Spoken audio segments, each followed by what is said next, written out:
শেষ ভালো যার সব ভালো তার। শুরুটা যত ভালোই হোক না কেন, শেষটা যদি খারাপ হয় তাহলে এই খারাপটাই আমাদের মনে গেঁথে থাকে। আসসালামু আলাইকুম, সবাইকে ওয়েলকাম জানাচ্ছি আমার আজকের ভিডিওতে। পুরো ভিডিওটি দেখার জন্য আমন্ত্রণ রইল। এই যে কাপড় চোপড় গোছাচ্ছি, আজকেই শেষ দিন উর্শিকার দাদুর বাসায়, কাল ফিরে যাচ্ছি ব্যস্ত শহরে। এবারের ঈদ পরিবারের সবাই মিলে অনেক ঘোরাফেরা আর প্রচুর খাওয়া দাওয়া, সব মিলিয়ে অনেক ভালো সময় পার করেছি। সময়টা কিভাবে পার হয়ে গেছে খেয়ালই করতে পারিনি, কিন্তু যাওয়ার ঠিক আগ মুহূর্তে এমন একটা দুঃসংবাদ আসবে তা কেউ কল্পনাও করতে পারিনি। পরিবারের কারোরই মনের অবস্থা তেমন ভালো না, বিশেষ করে উর্শিকার দাদু। সে মানসিকভাবে খুবই বিপর্যস্ত, কারণ তার কাছের মানুষকে সে হারিয়েছে। এবার আমরা ট্রেনে ভ্রমণ করব, এর জন্য অনেক আগে থেকে আমরা টিকিট করে ফেলেছি, তাই আমাদের তো ফিরতেই হবে। তবে এইটুকু স্বস্তি যে উর্শিকার দাদু আমাদের সাথে যাচ্ছে, কারণ তার যে মানসিক পরিস্থিতি, তাকে একা একা রেখে গেলে অস্বস্তি লাগতো, কারণ সে খুবই ভেঙে পড়েছে। আমাদের ট্রেনের টিকিট সকাল 11:40। আমরা 11টার মধ্যেই স্টেশনে পৌঁছে গেলাম। ফরিদপুর টু ঢাকা রুটের ট্রেন খুব সম্প্রতি চালু হয়েছে, সেজন্য খুব শখ করেই সবাই মিলে ট্রেন যাত্রার সিদ্ধান্ত নিয়েছিলাম। ট্রেন নির্দিষ্ট সময়ে আসবে এটা আশা করেছিলাম, কারণ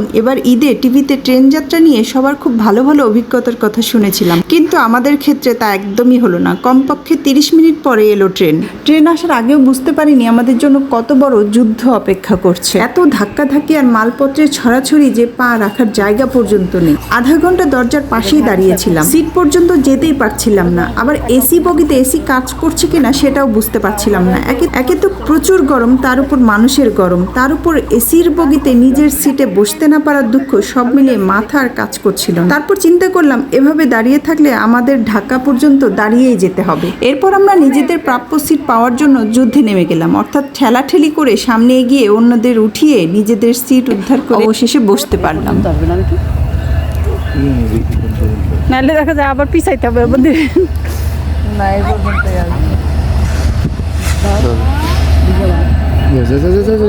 ট্রেন আসছে বাবা, ট্রেন আসছে। ওই দেখো ট্রেন।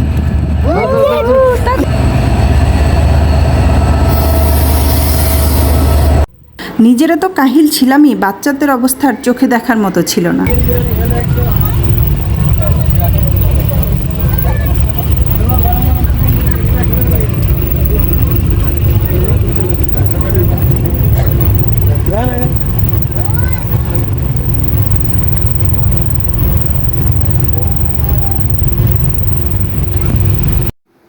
যাক, এভাবেই শেষ হলো আমাদের শখের ট্রেন যাত্রা। ক্লান্ত শরীরে সবাই বাসায় ফিরতে পারলাম, এটাই আলহামদুলিল্লাহ। পুরো ভিডিওটি দেখার জন্য সবাইকে ধন্যবাদ। কথা হবে নতুন কোনো ভিডিওতে, সে পর্যন্ত ভালো থাকবেন সবাই। আল্লাহ হাফেজ। কলা পড়ে গেছে, কলা পড়ে গেছে।